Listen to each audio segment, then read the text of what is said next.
नमस्कार, खबर उत्तर प्रदेश देख रहे हैं आप। मैं हूं आपके साथ सृष्टि सिंह। इसी के साथ अब रुक कर लेते हैं खबरों का। आपको बता दें, उत्तर प्रदेश के मुख्यमंत्री योगी आदित्यनाथ ने विधायक खेल महाकुंभ 2025 को संबोधित करते हुए कहा, पिछले 3 दिनों में लगभग 6 करोड़ श्रद्धालुओं ने मां गंगा, यमुना, सरस्वती की त्रिवेणी में डुबकी लगाई है। आज हर कोई प्रयागराज आना चाहता है, हर कोई काशी आना चाहता है, हर कोई अयोध्या आना चाहता है। ये प्रधानमंत्री मोदी की विरासत और विकास के विजन का वास्तविक रूप है, जिसे आज दुनिया देख रही है। आज एक नए भारत का दर्शन होता है।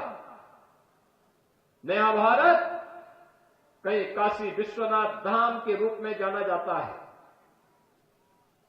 अयोध्या में 500 वर्षों की विरासत को संरक्षित करते हुए राम मंदिर के निर्माण का भव्य स्वरूप सामने आता है। एक नई अयोध्या के दर्शन होते हैं। तो प्रयागराज की धरती पर इस सदी का पहला महाकुंभ भी आज हमें दर्शन करने का अवसर प्राप्त हो रहा है। करोड़ों लोग, आपने देखा होगा, पिछले 3 दिन में लगभग 6 करोड़ श्रद्धालुओं ने प्रयागराज में मां गंगा, यमुना और सरस्वती की पावन त्रिवेणी के संगम में डुबकी लगाकर के पुण्य के भागीदार बने हैं। हर कोई प्रयागराज आना चाहता है, हर कोई काशी आना चाहता है, हर कोई अयोध्या आना चाहता है। ये प्रधानमंत्री मोदी जी की विरासत और विकास की उस परिकल्पना का साकार रूप है जो आज दुनिया देख रही है। और प्रधानमंत्री मोदी जी के कारण ही उत्तर प्रदेश में 1 डिस्ट्रिक्ट 1 मेडिकल कॉलेज की परिकल्पना साकार हो रही है। मैं बधाई दूंगा सोनभद्र वासियों को, यहां के जनप्रतिनिधियों को। श्री भूपेश चौबे जी हैं, संजीव गौड़ जी हैं, अनिल मौर्य जी हैं। उत्तर प्रदेश के मुख्यमंत्री योगी आदित्यनाथ ने वाराणसी में रैन बसेरों का निरीक्षण किया। उन्होंने सर्दियों में बेघर लोगों के लिए उचित सुविधाएं उपलब्ध कराने के उद्देश्य से रैन बसेरों का जायजा लिया। मुख्यमंत्री ने अधिकारियों को निर्देश दिए कि रैन बसेरों में सफाई, गर्म पानी और ठंड से बचाव के पर्याप्त इंतजाम किए जाए। योगी आदित्यनाथ ने सुनिश्चित किया कि गरीब और जरूरतमंदों को ठंड से बचने के लिए बेहतर सुविधा मिले। इसके अलावा उन्होंने रैन बसेरों के संचालन में किसी भी तरह की लापरवाही न बरतने की चेतावनी भी दी है।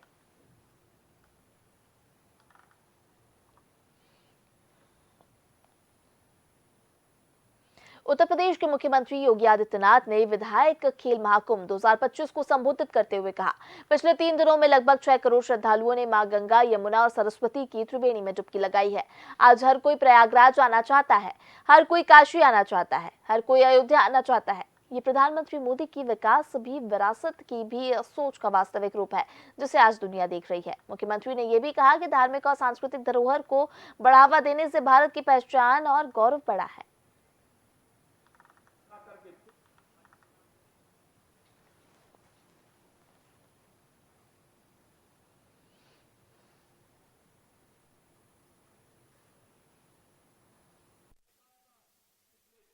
दिन में पहला महाकुंभ भी आज हमें दर्शन करने का अवसर प्राप्त हो रहा है।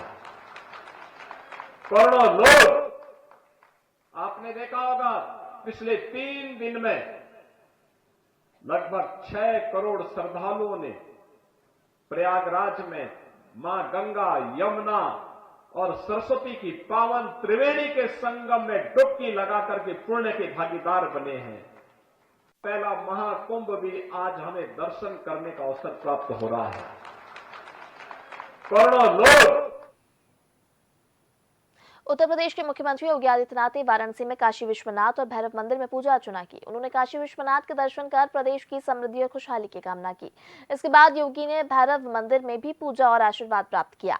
इस अवसर पर उन्होंने काशी के सांस्कृतिक और धार्मिक महत्व को उजागर किया। योगी आदित्यनाथ ने कहा कि काशी हमेशा से ही देश और दुनिया का धार्मिक केंद्र रहा है। उनकी ये यात्रा धार्मिक आस्था और विकास के संकल्प को प्रकट करने वाली रही।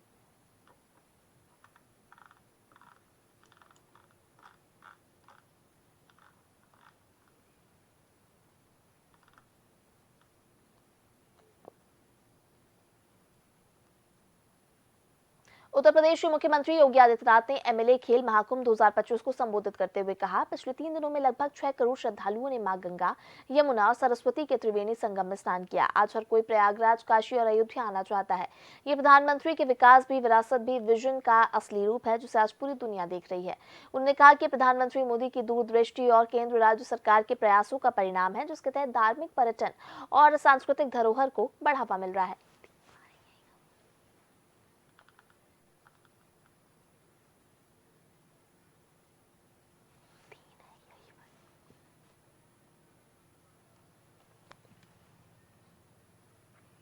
आज एक नए भारत का दर्शन होता है। नया भारत कहीं काशी विश्वनाथ धाम के रूप में जाना जाता है।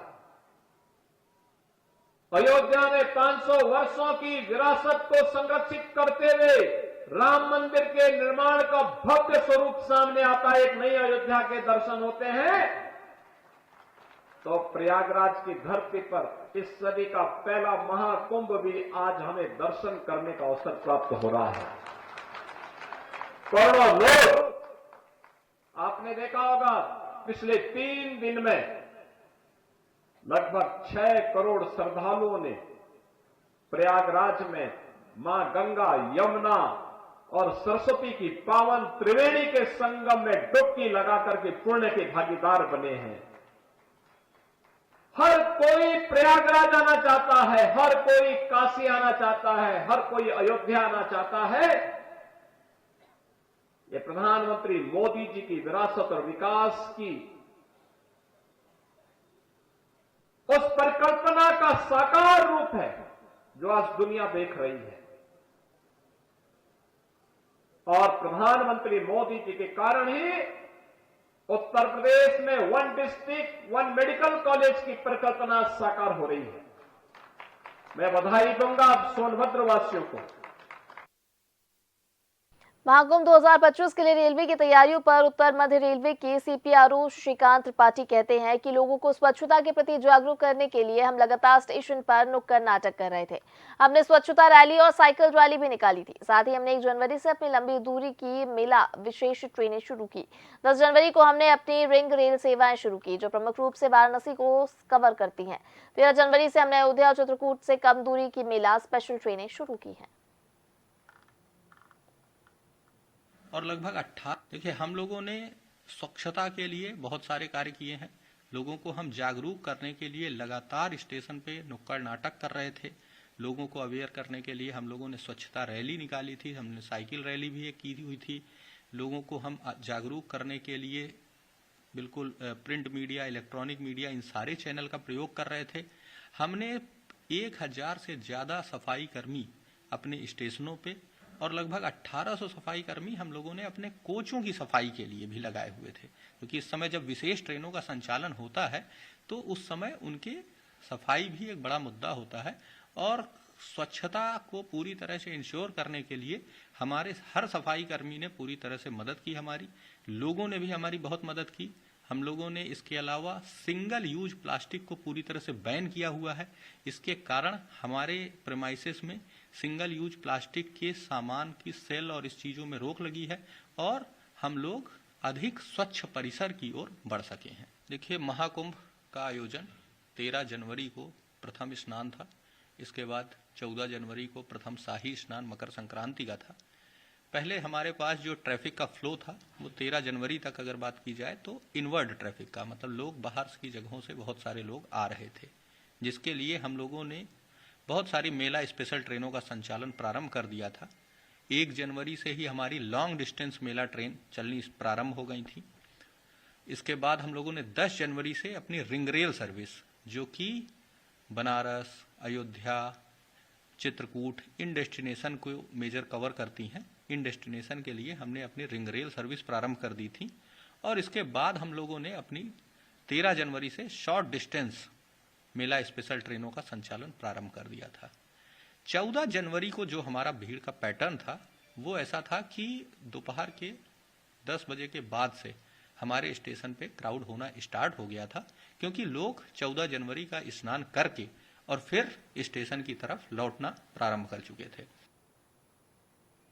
अयोध्या के मिल्कीपुर उपचुनाव के लिए अपने बेटे अजीत प्रसाद के नामांकन को लेकर समाजवादी पार्टी के सांसद अवधेश प्रसाद ने कहा कि मेरे बेटे अजीत प्रसाद समाजवादी पार्टी के उम्मीदवार नामांकन दाखिल करने से पहले हमारे गुरु स्वर्गीय श्री नारायण दास खत्री से आशीर्वाद लेने आए हैं।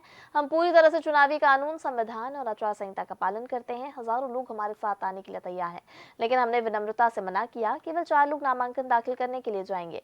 उन्होंने पार्टी के अनुशासन और आचार संहिता के पालन की भी बात कही।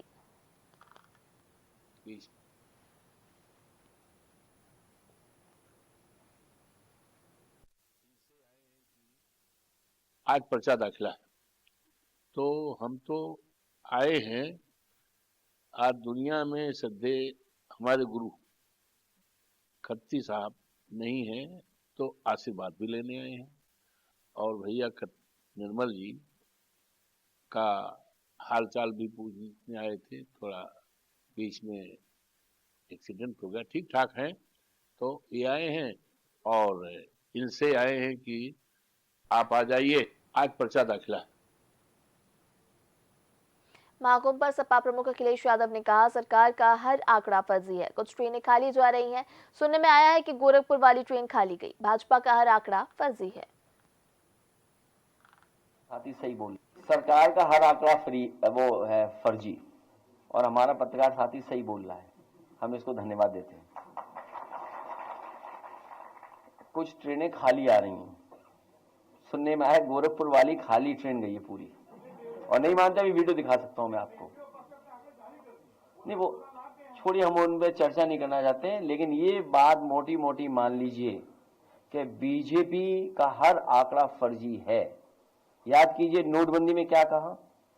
भ्रष्टाचार कम हो जाएगा, काला धन खत्म हो जाएगा। आज बताइए भ्रष्टाचार कितना बढ़ गया? पत्रकार साथियों से बेहतर कोई नहीं जानता होगा। और इसी नोटबंदी के बाद जीएसटी आ गया।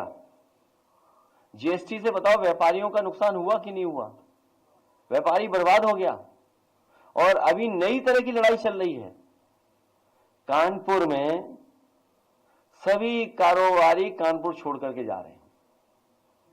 सोचिए, कारोबार अगर चला गया कानपुर से, ये कारोबार तो ला नहीं पाए।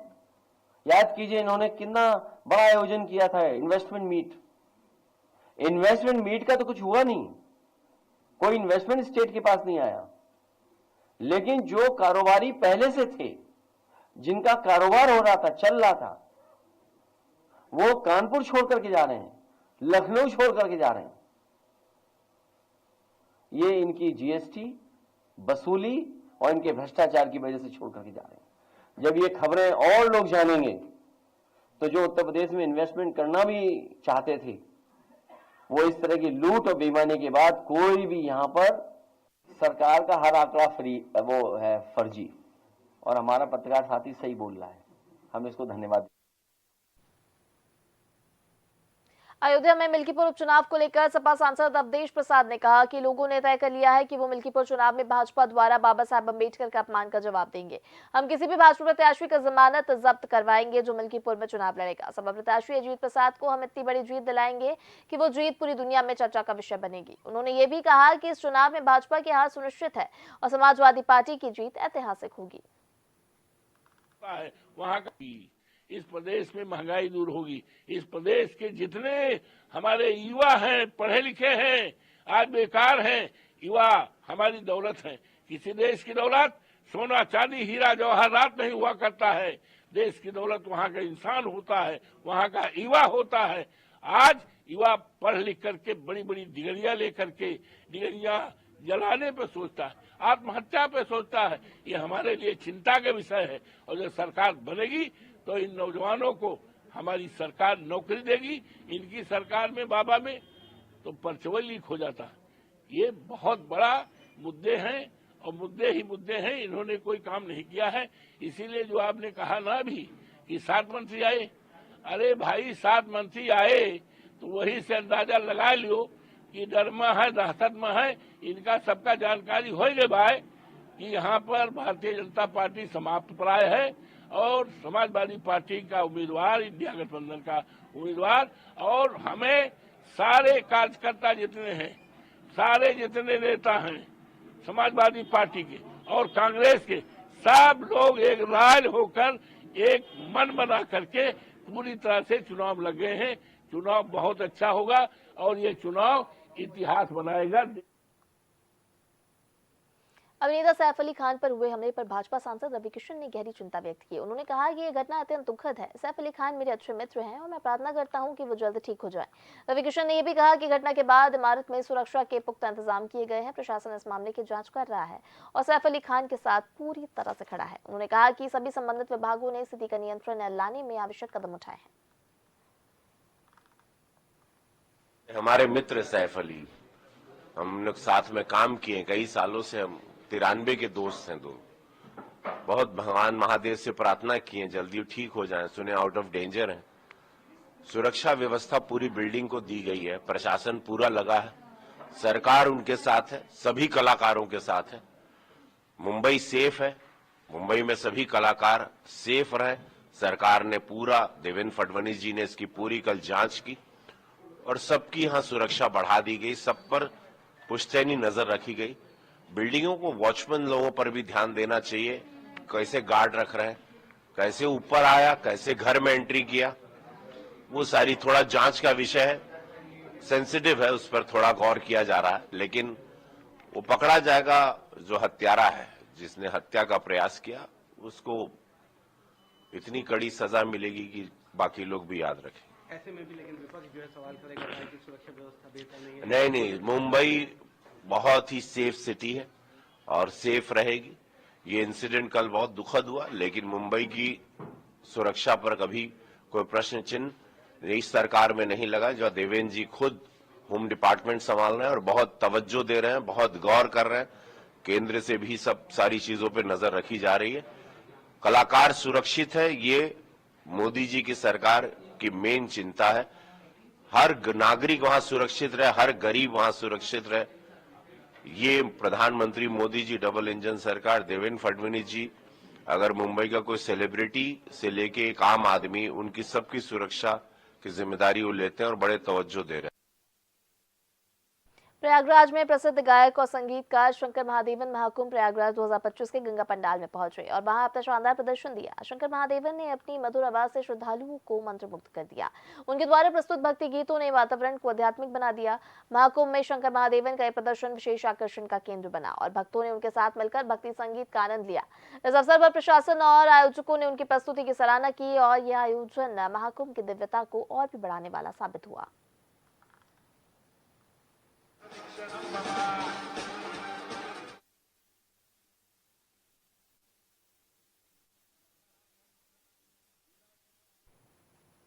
मथुरा में शीतलहर और घने कोहरे का प्रकोप जारी है, जिससे तापमान में भारी गिरावट आई है। सुबह के समय दृश्यता बेहद कम हो जाती है, जिससे यातायात में बाधा उत्पन्न हो रही है। कोहरे और ठंड के कारण सड़कों पर वाहन रुक रुक कर चल रहे हैं, जिससे दुर्घटनाओं का खतरा भी बढ़ गया है।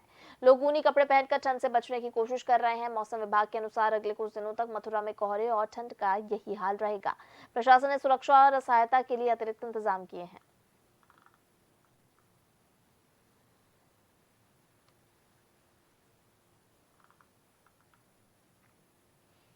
आगरा में स्थित ऐतिहासिक ताजमहल एक बार फिर घने कोहरे की चादर में ढका हुआ दिखाई दिया। सर्दियों के मौसम में आगरा में कोहरे की समस्या आम हो जाती है, लेकिन इस बार ताजमहल पर कोहरे का प्रभाव खासा गहरा था।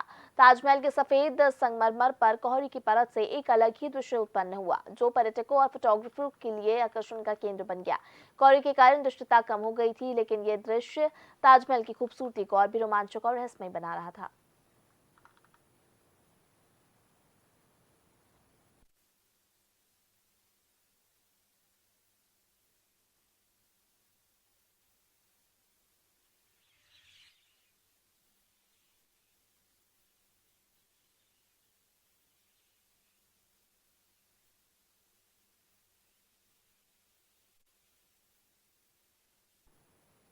अयोध्या में शीतलहर और घने कोहरे का प्रकोप लगातार बना हुआ है, जिससे सामान्य जनजीवन प्रभावित हो रहा है। सुबह के समय दृश्यता बेहद कम हो जाती है, जिससे यातायात में देरी और दुर्घटनाओं का खतरा बढ़ जाता है। ठंड के कारण लोग गर्म कपड़े पहनकर सड़कों पर नजर आते हैं। मौसम विभाग के अनुसार अगले कुछ दिन ठंड और कोहरे की यही स्थिति बनी रह सकती है। प्रशासन ने सड़क सुरक्षा और लोगों की सुविधा के लिए विशेष कदम उठाए हैं। श्रद्धालु और पर्यटक भी इस ठंड में अयोध्या के धार्मिक स्थलों का दौरा कर रहे हैं।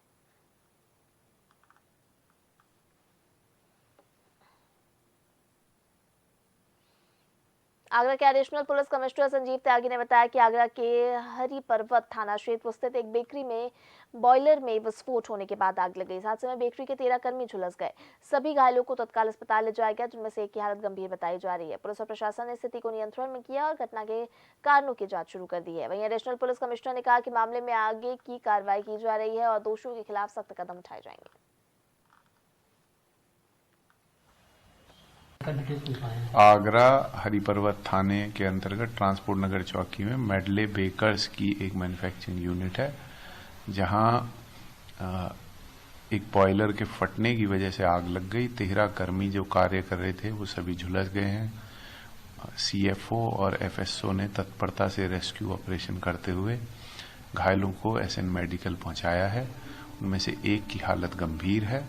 मैनेजर जितेंद्र भी पुलिस के सहयोग में वहां लगा हुआ था और अग्रिम वैधानिक कार्रवाई करवाई जा रही है। खबर उत्तर प्रदेश में फिलहाल इतना ही। मुझे दीजिए इजाजत। आप देखते रहिए DNN। नमस्कार।